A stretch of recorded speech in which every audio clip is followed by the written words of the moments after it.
बच्चों आज 1 तारीख है और 8th क्लास छात्रवृत्ति परीक्षा का चैप्टर नंबर 7 व्यवस्थित क्रम ऑर्डरिंग टेस्ट। आज इस चैप्टर को इस लेक्चर में हम कंप्लीट करेंगे और सीखेंगे कि किस प्रकार आपसे आपके पेपर में क्वेश्चन पूछे जाते हैं। ठीक है, क्वेश्चन शुरू करने से पहले आपको इसकी थोड़ी बहुत थ्योरी बता दी जाती है, तो इस पर ध्यान दीजिए। इसमें क्या है, आपसे पूछा जाएगा यदि कुल व्यक्तियों की संख्या, पहले फॉर्मूले लिख लीजिए फिर फॉर्मूले का हम उपयोग करेंगे। सूत्र, कुल व्यक्तियों की संख्या इंग्लिश में लिख देता हूं मैं। यदि आपसे टोटल मेंबर या टोटल व्यक्ति, टोटल स्टूडेंट, टोटल मैन या वुमेन कुछ भी पूछा जाए तो उसके लिए फॉर्मूला क्या है, लेफ्ट प्लस राइट माइनस 1। अब इसका मतलब क्या हुआ, लेफ्ट का मतलब है आपसे कह दिया जाए कि किसी के बाएं 17वां नंबर, किसी के दाएं 18वां नंबर, तो यही हमारा लेफ्ट राइट। क्या है ये, लेफ्ट राइट।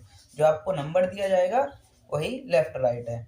इसी प्रकार ऊपर से नीचे और नीचे से ऊपर भी आ जाता है। यदि आपको टोटल जब भी निकालना है, क्या निकालना है बच्चों, टोटल, तो top plus bottom minus 1, T for top. इधर मैं लिख देता हूँ, लेफ्ट राइट तो आपको पता होगा, टॉप बॉटम लिख देता हूँ, टी फॉर टॉप और बी फॉर बॉटम। ठीक है, बॉटम मतलब नीचे से और टॉप मतलब ऊपर से। ठीक है, अब इसी से और भी फॉर्मूले बन जाते हैं, इन्हीं से और फॉर्मूले बन जाते हैं। आपसे टोटल पूछेगा तो लेफ्ट राइट आपको दिए होंगे, टोटल पूछेगा टॉप और बॉटम से नंबर आपको दिए हुए होंगे। ठीक है, और यदि आपसे लेफ्ट से किसी का नंबर पूछा जाए तो दूसरे का राइट और उन दोनों का टोटल आपको दिया गया होगा। ठीक है, फॉर्मूला कैसे बनेगा फिर, अगर आपको राइट निकालना है, ठीक है, इस फॉर्मूले से अगर राइट निकालना है तो राइट को अकेला कर दो, राइट को अकेला कर दो और लेफ्ट को उधर लेकर आओ, तो टोटल माइनस लेफ्ट हो जाएगा। ठीक है, अब ये 1 भी उधर जाएगा उठ के। ठीक है बच्चों, अब 1 को प्लस कर दो, 1 को इधर आगे प्लस हो गया। ठीक है, इस तरह ये फॉर्मूले आपस में बदलते रहते हैं, इनको हम क्वेश्चन के माध्यम से करेंगे। इसी प्रकार टॉप बॉटम माइनस, इन तीनों में भी रिलेशन है। कहने का मतलब ये है कि टोटल टॉप और बॉटम में से आपसे एक चीज कोई भी पूछी जा सकती है और 2 चीज आपको दी हुई होंगी, तो 2 चीजों से उस एक चीज को निकालना होगा। ठीक है,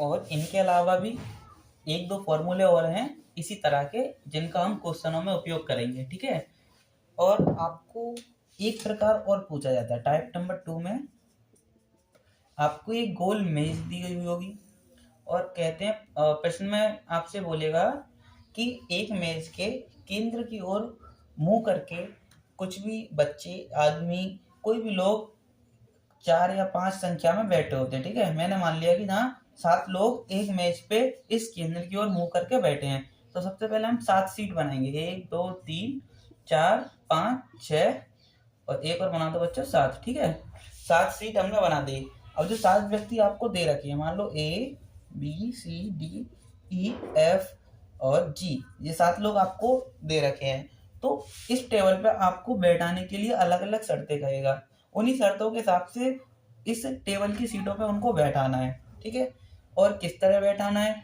तो बैठाने से पहले आपको ये पता होना चाहिए कि जो होता है बच्चों दायां, जब हम घड़ी के विपरीत दिशा में चलेंगे, अब घड़ी देखो, घड़ी की सुई कैसे चलती, इस तरह से, तो जो होता है क्लॉकवाइज, क्या होती है बच्चों, क्लॉकवाइज घड़ी की दिशा।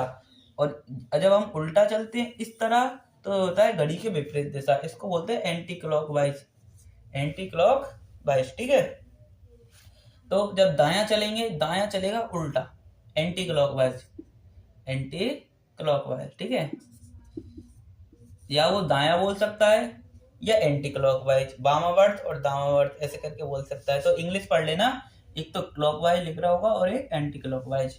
और जब वो बाएं बोले तो आपको इस तरह जाना है, इस सर्कल में, इस तरह क्लॉक की दिशा में। ठीक है, क्या बोलेगा, बायां, बायां को लेफ्ट बोलते हैं, दायां को राइट बोलते हैं। और जब दायां चलेंगे तो मन में ये सोचना कि हम एंटी क्लॉकवाइज, घड़ी के विपरीत दिशा में, कैसे चल रहे हैं, घड़ी के विपरीत दिशा में। और जब लेफ्ट बोले बायां, तो सोचना हम क्लॉकवाइज चल रहे हैं, क्लॉकवाइज। ठीक है, आपको ये दोनों पता होने चाहिए, क्लॉकवाइज मतलब बायां, एंटी क्लॉकवाइज मतलब दायां। यहाँ तक क्लियर है। अब आपसे प्रश्न किस तरह कहेगा, ऐसे ऐसे कहता है, देखो जैसे ABCDEFG 7 लोग हैं, तो कहेगा AB के तीसरे नंबर पर दाएं और बैठा है। AB के, तो B के बैठा है ना, A कहाँ बैठा है, दायां तीसरा स्थान, तो दायां तीसरा स्थान देखो 1 2 3, कौन बैठा है, B। इस तरह आपसे प्रश्न कहेगा, इसी तरह आपको बैठाते हुए चलना है। फिर कहेगा BC के पहले स्थान पर है बाएं ओर, तो BC के पहले स्थान पर है बाएं ओर, C के स्थान पर, ठीक है, BC के स्थान पर है बाएं ओर, तो BC के है ना बाएं ओर, C के बाएं ओर, तो B पे आ गए। इस तरह बैठाने व्यक्तियों को, ठीक है। और जिस तरह क्वेश्चन पूछेगा उसी तरह हम उसका आंसर करेंगे।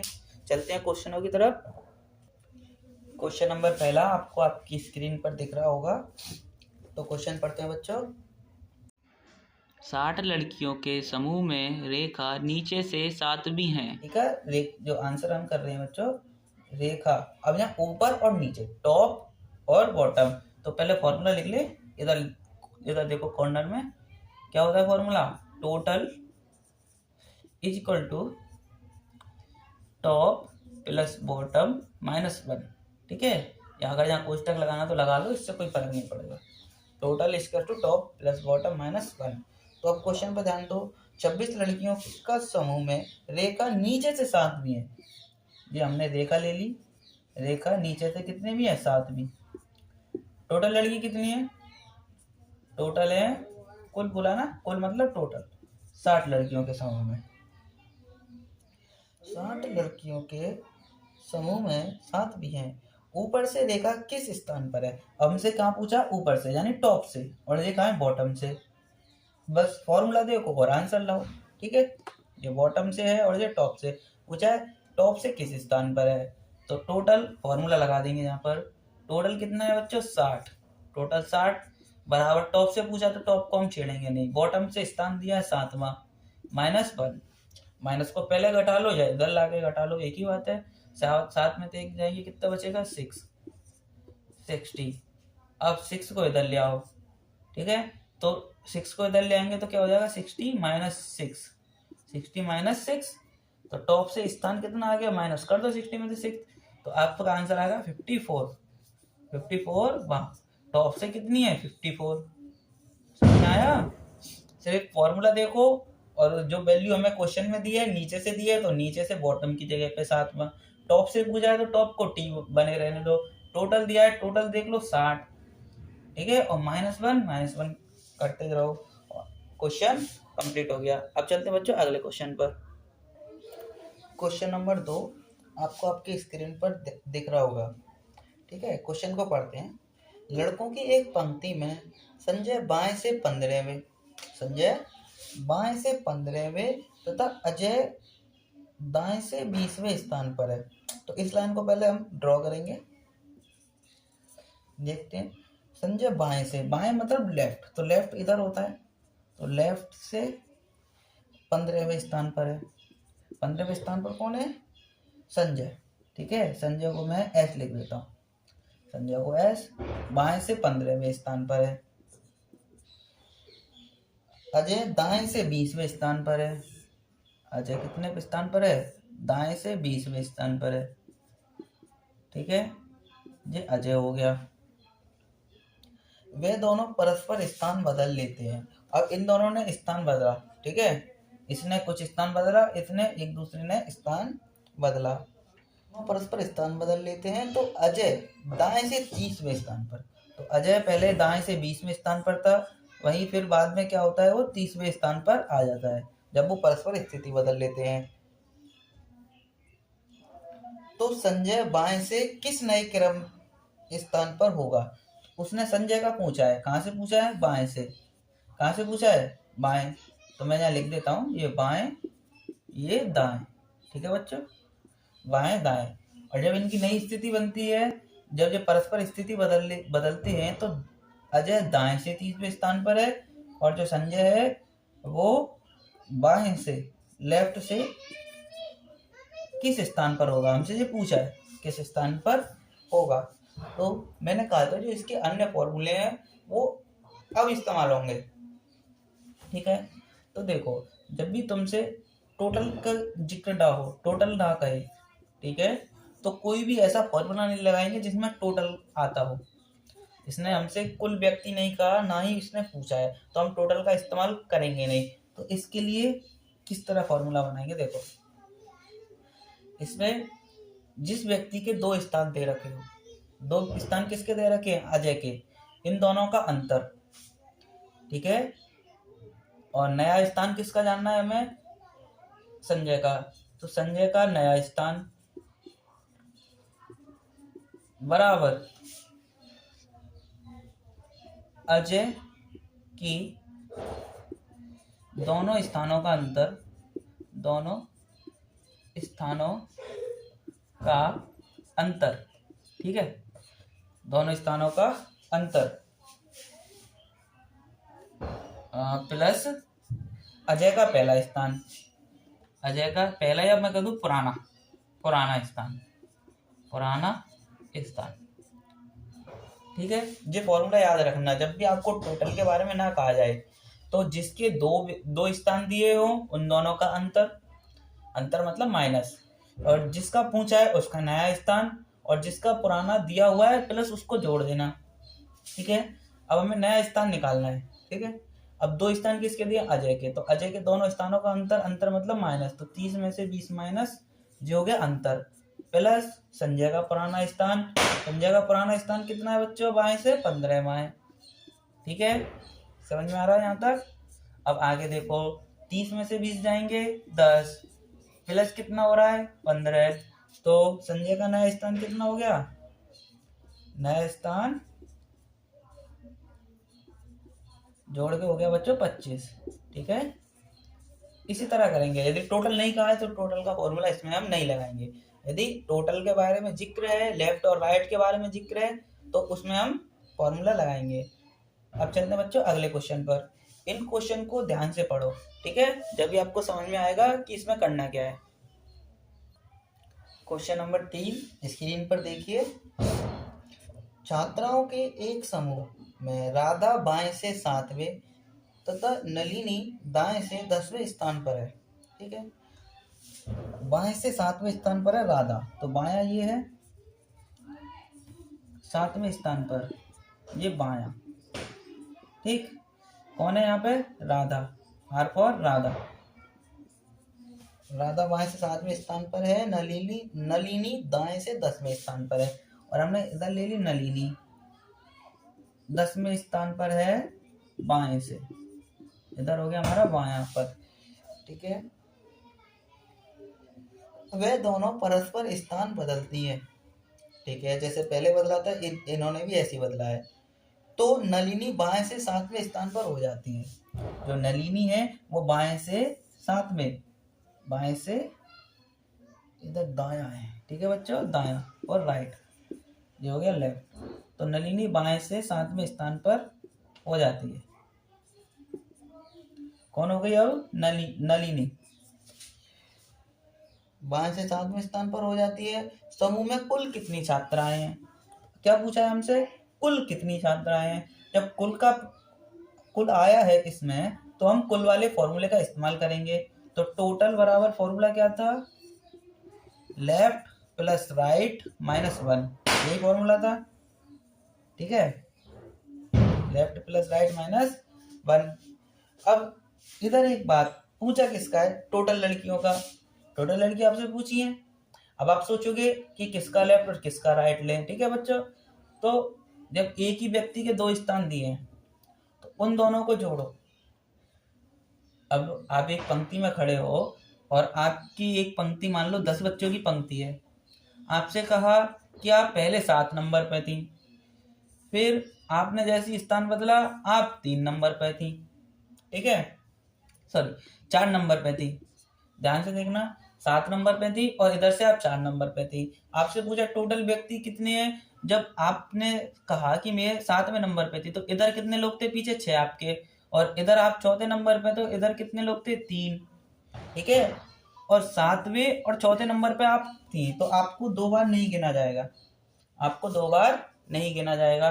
तो दोनों को एक कर लो, यानी मैं 7वें नंबर पे हूँ और मैं 4वें नंबर पे हूँ, तो मुझे 2 बार थोड़ी नहीं गिन लोगे। तो 7, 6 और 3 9 और 1 10। ठीक है बच्चों, टोटल कितने बच्चे हैं? 10। तो ये दोनों स्थान किसके थे? मेरे। तो इसमें राधा का कोई हाथ नहीं है, तो नलिनी के द्वारा ही हम टोटल बच्चों को फाइंड कर सकते हैं। तो नलिनी पहले 10वें स्थान पर थी, फिर जैसे वो दूसरी तरफ आई तो वो 7वें स्थान पर हो गई। कितने स्थान पर हो गई? 7वें स्थान पर हो गई। माइनस कितना करना है? 1। और 1 क्यों माइनस करना है? क्योंकि मैंने अपने आप को 2 बार गिन लिया है, एक बार 7वें पे, एक बार 4वें पे, 4वें नंबर पे। तो मुझे 1 को माइनस करना पड़ेगा, मेरी एक स्थिति हटानी पड़ेगी मुझको। तो -1, तो 7 और 10 कितने होते हैं? 17 -1 16। समझ में आया? Question number 4। अब इस क्वेश्चन को ध्यान से देखिए, एक न्यू टाइप। ठीक है बच्चों, आपसे कहा है ए बी सी डी और ई 5 मित्र एक वृत्ताकार पथ पर इस प्रकार बैठे हैं कि उनका मुख केंद्र की ओर है। इसी प्रकार तो मैंने आपसे बताया था कि प्रश्न में पूछेगा या किसी टेबल पे बैठा देगा कि केंद्र की ओर मुंह करके बैठे हैं, और अब की बार कितने लोग बैठे हैं बच्चों? 5। ठीक है, ए बी सी डी ई। तो यहाँ लिख लेंगे हम ए बी सी डी और ई, 5 लोग बैठे हैं। तो हम यहाँ पहले 5 चेयर बनाएंगे, 5 चेयर। अब इनको बैठाना है। अब ये बैठाने ऐसे हैं जैसे इन्होंने कहा है अपने शर्तों पे। जैसे बी डी के तत्काल बाईं ओर बैठा है। बी डी के किसके बैठा है? डी के। पढ़ने में जरूर ध्यान देना, बी डी के, तो हमने डी कहीं भी बैठा दिया। तत्काल का मतलब है बिल्कुल उसके आसपास। बी डी के तत्काल बाईं ओर बैठा है। तो हमने आपको बताया था इधर तो राइट होता है, इधर लेफ्ट होता है। राइट मतलब दाएं और लेफ्ट मतलब बाएं। आपसे क्या कहा उसने? तत्काल बाएं ओर बैठा है। कौन बैठा है? बी। तो बायां किधर है? इधर है। ठीक है, बी डी के तत्काल बाईं ओर बैठा है। दूसरी शर्त कहा है ए और डी के मध्य ई बैठा है। ए और डी के मध्य ई बैठा है। अब देखते हैं ए और डी के मध्य ई बैठा है। अगर बच्चों ध्यान दो, मैंने ए डी और ई ये रिलेशन हमको ढूंढना है इसमें। ठीक है, अब अगर मैं ए को इधर रख देता हूँ तो ए और डी के मध्य ई नहीं है। ठीक है, ई तो इधर तो बी बैठा दिया है। अब मध्य कहा है तो हम इधर भी नहीं रख सकते। क्यों नहीं रख सकते? मध्य का मतलब होता है एकदम बीच में। इधर रख देंगे, ध्यान देना, ई को अगर इधर रख दिया तो ए और ई और डी ये तो मध्य नहीं हुआ, क्योंकि मध्य में और कोई भी हो सकता है। तो हम ए को इधर नहीं रखेंगे। इससे तो ये कंफर्म हो गया। और ध्यान रखना है कि ई बीच में ही आए। तो डी और ई के बीच में कब आएगा? जब ए यहाँ होगा। अब ई कहाँ होगा? यहाँ होगा। ठीक है, 4 लोग बैठ चुके हैं। 5वें की स्थिति अपने आप देख लो, बचा कौन है? ए की स्थिति और एक लोग। ए डी ई और बी, बचा कौन? बीच का सी। तो सी को इधर बैठा दिया। ठीक है, अब आपसे क्वेश्चन में पूछा क्या है? क्वेश्चन में पूछा है सी के तत्काल दाएं कौन बैठा है? सी के तत्काल दाएं कौन बैठा है? देखते हैं बच्चों, सी के तत्काल, सबसे पहले सी को पकड़ो। अब कहा है दाएं। दाएं किधर चलेगा? ऐसे गोल, घड़ी के विपरीत दिशा में। अब दाएं कौन बैठा है बच्चों? सी के तत्काल दाएं बी बैठा है। कौन बैठा है? बी बैठा है, आंसर। ठीक है, और किस तरह प्रश्न पूछेगा आपसे कि बताओ ई के दाएं दूसरे स्थान पर कौन बैठा है? तो दायां जे है तो दूसरे स्थान पर कौन होगा? सी होगा। ऐसे भी पूछ सकता है डी और सी के मध्य कौन बैठा है? कौन बैठा है बच्चों? बी बैठा है। ठीक है, जो कहा जाए उसी को क्वेश्चन में ढूंढो। सबसे पहले जी हमें मेज बनानी पड़ती है, चित्र बनाना पड़ता है, जिससे कि हमें अपने ऑप्शन के बारे में पता चलेगा कि कौन सा सही है और कौन सा गलत है। ठीक है, देखिए बच्चों, क्वेश्चन नंबर 5 एक और न्यू टाइप स्क्रीन पर आपको दिख रहा होगा। क्वेश्चन को ध्यान से पढ़ो, ठीक है, और समझो कहना क्या चाहता है क्वेश्चन वाला। तो जो लक्की है इसमें हमें कुछ सहेलियां दी हुई हैं। लक्की गुड़िया से छोटी है। लक्की गुड़िया से छोटी है। ठीक है, कौन छोटी है? गुड़िया से। तो हमने यहाँ लिख लिया जी फॉर गुड़िया। अच्छा, पूरा नाम ही लिख देते हैं, गुड़िया और लक्की। तो उसने कहा लक्की जो है वो गुड़िया से छोटी है। ठीक है, थोड़ा डिस्टेंस दे देते हैं ताकि अगर कोई बीच में आना चाहे तो उसको लिख दें। लक्की गुड़िया से छोटी है, परंतु उतनी नहीं जितनी पूजा छोटी है, परंतु उतनी नहीं जितनी पूजा छोटी है, यानी पूजा इससे बड़ी है। जे छोटी है, जैसी ये लकी छोटी है, लेकिन उतनी नहीं जितनी पूजा जितनी जितनी पूजा छोटी है। लक्की छोटी है लेकिन उतनी नहीं है जितनी पूजा छोटी है, तो पूजा बीच में आ गई, पूजा बीच में आ गई। ठीक है, अगला पढ़ते हैं। एक एक करके एक एक शर्त पढ़ना है, एक लाइन एक बार में, एक रिलेशन एक बार में। ठीक है, अगर एक साथ सबरा पढ़ोगे तो कंफ्यूज हो जाओगे। जितनी पूजा छोटी है, नीलम पूनम से छोटी है। नीलम क्या है? पूनम से छोटी है। अभी हमें ये नहीं पता कि नीलम बड़ी है या पूजा छोटी है या गुड़िया बड़ी है, तो नीलम और पूनम की जो रिलेशन है उसको हम अलग से लिखेंगे। तो नीलम पूनम से छोटी है, तो पूनम बड़ी है हमारी, नीलम छोटी है। ठीक है बच्चों, दिवाली के अवसर पर बम पटाखे फोड़े जा रहे हैं, आप भी फोड़ो लेकिन दूर रहो। ठीक है, नीलम। कल इसी वजह से मैंने क्लास नहीं ली, क्योंकि सुबह से शाम तक बम्बी ही फूटे हैं। अब आप लीड लगा के पढ़ोगे तो कानों में बम्बी की आवाज़ आएगी, तो मन नहीं लगता पढ़ने में, इसलिए आज आपकी क्लास हो रही है। ठीक है, पूनम नीलम से बड़ी है, या फिर जो कह लो नीलम पूनम से छोटी है। अगली शर्त पढ़ो। लेकिन गुड़िया से बड़ी है, लेकिन गुड़िया से बड़ी है। कौन बड़ी है? पूनम। पूनम के बारे में बात चल रही है। अब इस क्वेश्चन पे ध्यान दो, इसमें परंतु का इस्तेमाल हुआ है, लेकिन का इस्तेमाल हुआ है ना। तो जो परंतु शब्द है, जो परंतु शब्द है वो डिकोड करता है आपकी पहले वाले। जैसे पहले कौन है आपसे? गुड़िया, तो गुड़िया से पहले कौन है? लक्की। ठीक है, लक्की, तो लक्की के बारे में यानी दूसरे व्यक्ति के बारे में परंतु बताएगा आपको। कौन बताएगा? परंतु, कि हम जो बात कर रहे हैं वो दूसरे व्यक्ति की बात कर रहे हैं। ठीक है, और जो लेकिन है ध्यान से सुनना बच्चों, जो लेकिन है वो आपके पहले वाले जो व्यक्ति दे रखा है, लेकिन से पहले, लेकिन गुड़िया से बड़ी है, तो किसके बारे में बात चलिए? पूनम से, पूनम के बारे में। ठीक है, लेकिन जो पहला होता है पहला व्यक्ति, और जो होता है दूसरा। ठीक है, समझे ना? दोबारा बता दूं, जो परंतु का इस्तेमाल हुआ है वो लक्की के लिए इस्तेमाल हुआ है, जो कि दूसरी व्यक्ति है। क्रम से बता रहा हूँ, शुरू से मत पढ़ने लग जाना, पीछे लौटो उल्टे। तो पहले छोटी, फिर से, फिर गुड़िया, तो गुड़िया है पहला व्यक्ति, उससे दूसरी लक्की। अब ऐसी लेकिन का इस्तेमाल हुआ, लेकिन से पहले छोटी, फिर से, फिर पूनम, तो व्यक्ति कौन है? पूनम, तो पूनम पहली व्यक्ति है इधर। अब क्वेश्चन को आगे बढ़ाते हैं। ये तो पता चल गया नीलम पूनम से छोटी है लेकिन गुड़िया से बड़ी है, तो लेकिन किसके लिए इस्तेमाल हुआ है? पूनम के लिए। जो पूनम है वो गुड़िया से बड़ी है। ठीक है, लेकिन पूनम ऊपर होगा। पूनम कहाँ होगा? ऊपर। छोटी है लेकिन गुड़िया से बड़ी है। और नीलम कैसी है बच्चों? गुड़िया से बड़ी है। और गुड़िया से बड़ी कौन है? पूनम। तो सबसे ऊपर कौन आया है? पूनम। सबसे पहले ऊपर कौन आया है? पूनम। ठीक है बच्चों, तो सबसे बड़ा आपको मिल गया। सबसे बड़ी कौन? पूनम। यही हमारा आंसर है, यही हमारा आंसर है। चलो इसकी तरह दूसरा क्वेश्चन ले लेते हैं, जिससे कि हमारा जो डाउट है वो और क्लियर हो जाए, क्योंकि इसमें ऊपर नीचे रिलेशन ढूंढना पड़ता है। इसको जरूर कर लेना। जो परंतु है वो दूसरे व्यक्ति के लिए, लेकिन पहले व्यक्ति के लिए। ठीक है, चलते हैं बच्चों अगले क्वेश्चन पर। क्वेश्चन नंबर बच्चों 6 आपको स्क्रीन पर दिख रहा होगा। देखिए, आनंद महिपा से जितना बड़ा है उतना ही पुष्कर से छोटा है। किसकी बात चले? आनंद के बारे में। उतना दूसरे के बारे में बताता है। ठीक है, आनंद महिपा से जितना बड़ा है उतना ही पुष्कर से छोटा है, तो बीच में कौन होगा?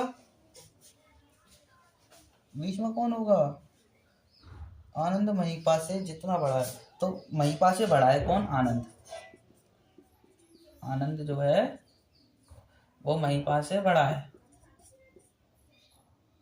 महिपा से बड़ा है, उतना ही पुष्कर से छोटा है। अब पुष्कर कहाँ होगा? ऊपर। ठीक है, उतना ही पुष्कर से छोटा है। सुमित और आनंद बराबर हैं। सुमित के बराबर कौन है? आनंद। और आनंद के बराबर कौन है? ये दोनों भाई भाई जुड़वा। सुमित आनंद के बराबर है। निम्नलिखित कथनों में से कौन सा कथन असत्य है? अब इसमें कथन पूछे बच्चों 5। पुष्कर सुमित से बड़ा है। पुष्कर सुमित से बड़ा है। हाँ भाई, पहला कथन सही है। पुष्कर कैसा है? सुमित से बड़ा। ऑप्शन नंबर बी देखो, सुमित महिपा से बड़ा है। सुमित महिपा से बड़ा है। तो सुमित कहाँ है? आनंद और सुमित बराबर है, महिपा सबसे नीचे है, तो दूसरा नंबर भी विकल्प ठीक है। सी देखो, पुष्कर सबसे बड़ा नहीं है।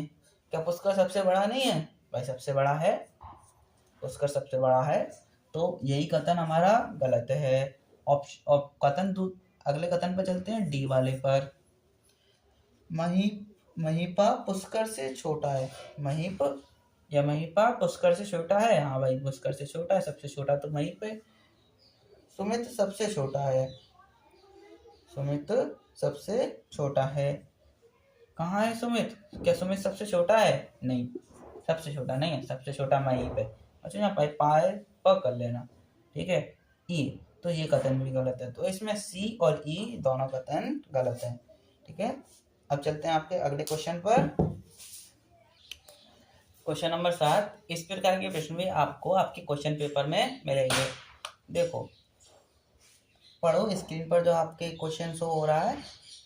निम्नलिखित शब्दों को अंग्रेजी शब्दकोश में उनके स्थान के अनुसार व्यवस्थित किया जाए तो कौन सा शब्द ठीक बीच में आएगा? कौन सा शब्द ठीक बीच में आएगा? अब अंग्रेजी शब्दकोश, शब्दकोश मतलब बच्चों डिक्शनरी। डिक्शनरी में अल्फाबेट कैसे लिखे होते हैं? देखो, सबसे पहले ए, जितने भी ए से शुरू होते हैं वो सारे वर्ड आएंगे, फिर उसके बाद बी से आने शुरू होंगे, फिर उसके बाद सी से, ठीक है। अब थोड़ा और अंदर चलते हैं। अब ए। अब सभी शब्द अगर ए से शुरू हो तो पहले कौन सा आएगा? फिर इसके अगले वाला लेटर को देखेंगे। यदि ए के बाद ए है, ए के बाद बी है, ए के बाद सी है, तो ए वाला पहले आएगा, तो ए वाला यानी सबसे पहले आएगा। फिर बी वाला, उसके बाद सी वाला, उसके बाद। जब आगे के सेम होते हैं तो पीछे वाले अल्फाबेट को देखते हैं, ठीक है। यदि पीछे के भी सेम हो जाए तो उससे अगला अल्फाबेट देखते हैं कि पहले बी, डी और ई में कौन आएगा। बी और डी में तो बी सबसे पहले आएगा, इसलिए बी को पहले लिखेंगे। यदि तीनों सेम हो जाए, मान लो मैंने यहाँ लिख दिया ई और ई, तीनों सेम हो जाए तो फिर उससे अगला वाला लेटर देखेंगे। इसी प्रकार इनमें भी हम चेक करेंगे कि सबसे पहले अक्षर कौन सा आएगा। देखो, सब में आगे जी और जी है, तो सब एक लाइन में है, लेकिन अभी पता नहीं है कौन सबसे ऊपर आएगा, कौन सबसे नीचे आएगा। तो जी के बाद देखो तो ई ए एल, ए, तो ई ए एल, ए में कौन सबसे पहले होता है बच्चों? ए। तो केवल हम सबसे पहले ए वाले को देखेंगे जिसके पास ए है, तो ए और ई को देखो मत, तो पहले इन तीनों में डिसाइड करो कि ऊपर कौन आएगा। अब तीनों के आगे के सेम है तो उससे अगला वाला लेटर देखो, यू आर एल। अब you R L, you 21 number पे, आर 18 पे, एल 12 पे। तो जब एल 12 पर होता है, पढ़ा है ना अल्फाबेटिक नंबर, तो सबसे पहले कौन आएगा? डी आएगा। सबसे पहले कौन आएगा? डी वाला ऑप्शन आएगा। मैं ऑप्शन लिखूंगा क्योंकि ये तो काफी बड़े बड़े हैं, इसमें डिसाइड नहीं कर पाएंगे। तो सबसे पहले कौन आएगा बच्चों? डी, ठीक है। थोड़ा नीचे और लिख देते हैं, डी। अब पहला तो हमें ये मिल गया, ठीक है। अब दूसरा, अभी दूसरे के लिए इन दोनों में लड़ाई हो गई, ये तो अलग हो गया, ये दोनों बीच में नहीं आएंगे। जब तक नहीं आएंगे तब तक ये दोनों की लड़ाई खत्म नहीं हो जाएगी। इनको लड़ाओ, आर और यू, कौन आएगा पहले? आर या यू? पहले आएगा बी, तो सबसे बड़ा कौन? डी। उससे बड़ा, उससे छोटा कौन? बी। तो दूसरे नंबर पे बी। अब तीसरे पे सी को दे दो। क्यों दे दो? क्योंकि इसी के पास ए है। अब ए है, इसके पास ई है और इसके पास एल है, तो ए वाले को दे दो सी। अब इन तीनों में से पहला डी, दूसरा बी, तीसरा सी। अब जब इन तीनों की लड़ाई खत्म हो गई तो अब लड़ाई में कौन भाग लेगा? ए और ई। तो जी और जी इनमें सेम था, ई और एल दोनों अलग अलग हैं, तो इन्हीं से डिसाइड हो जाएगा। एल पहले आता है कि ई? पहले आता है ई, तो ऑप्शन नंबर ए पहले आएगा। तो फोर्थ नंबर पर कौन मिल गया हमें? Option number A. और बचा कौन? ऑप्शन नंबर ई। तो हमसे क्या पूछा है प्रश्न में कि बताओ कौन सा शब्द ठीक बीच में आएगा। सी वाला ऑप्शन, सी कौन है, GAUDI, गॉडी, जो भी ये लिखा हुआ है सबसे बीच में कौन है, सी, यही हमारा आंसर है, यही ऑप्शन में टिक कर दो।